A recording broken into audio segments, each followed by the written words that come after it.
Chapter 20. No sooner did I leave the Mercury than I considered returning and asking that man about the feather. But he had made me feel uncomfortable, and I took him for a bully, what some people called a ring-tailed roarer. Then, making excuses, I told myself there were a million pelican feathers around.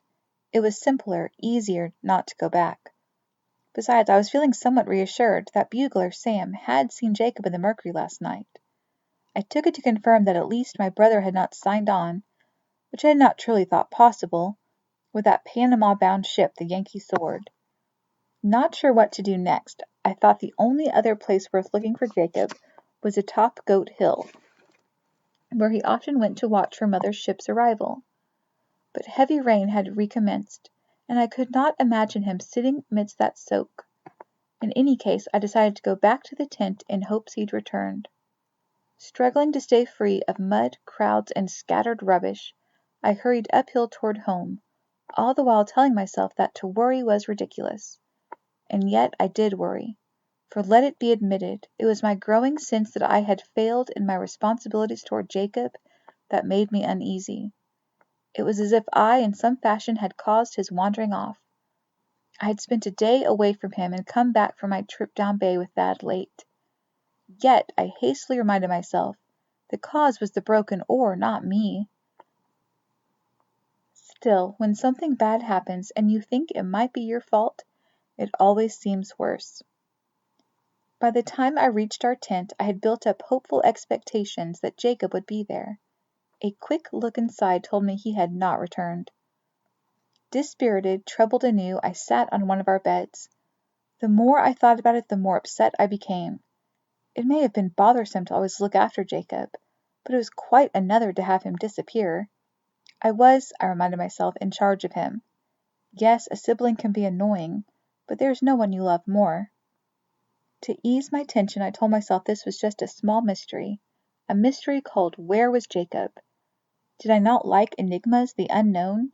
Was not the sky suitably gray and low? Like a description in a book, it fit the moment. That is to say, I told myself that this would be a modest puzzle. I should embrace it, solve it quickly. Jacob, I said aloud, please come back. I went across to the cafe. Do you find Jacob, Corderita? Senor Rosales called out as soon as he saw me. Two men dressed like miners were standing at his wood plank counter eating. I shook my head.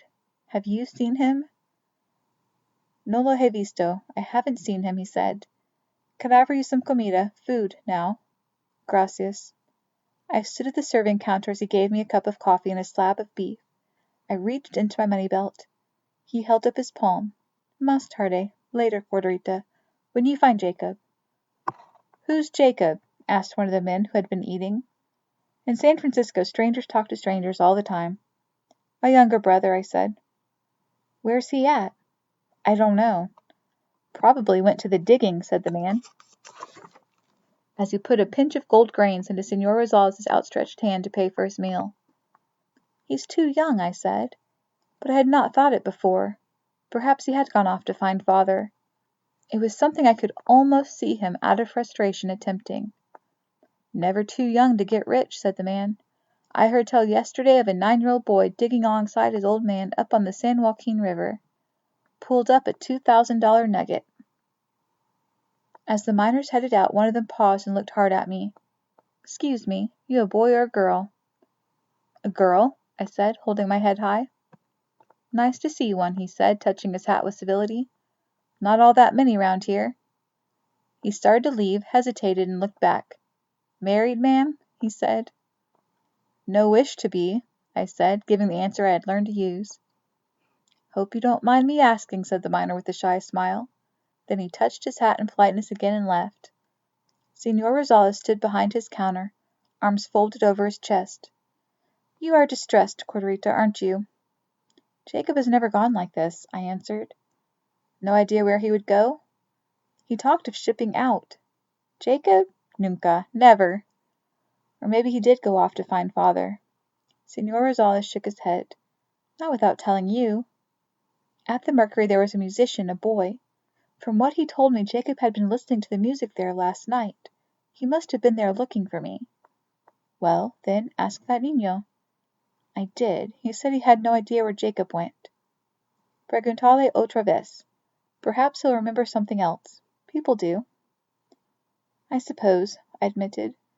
When I finished eating, I went back to our tent and decided to wait until Jacob returned. I took off my hat and smoothed back my hair, feeling how quickly it had become dirty again. Telling myself I should buy some soap at that store, I pulled my hair around, braided it anew, and tried to be patient. Perhaps Señor Rosales was right. I should speak to that bugler boy again. Perhaps he had remembered something. Any hint as to where Jacob had gone would ease my worry. Then I reminded myself. Father was due back in 3 days. What if by then I could not find Jacob? The thought gave me a jolt of panic. Ignoring the rain and mud, I headed back toward the Mercury.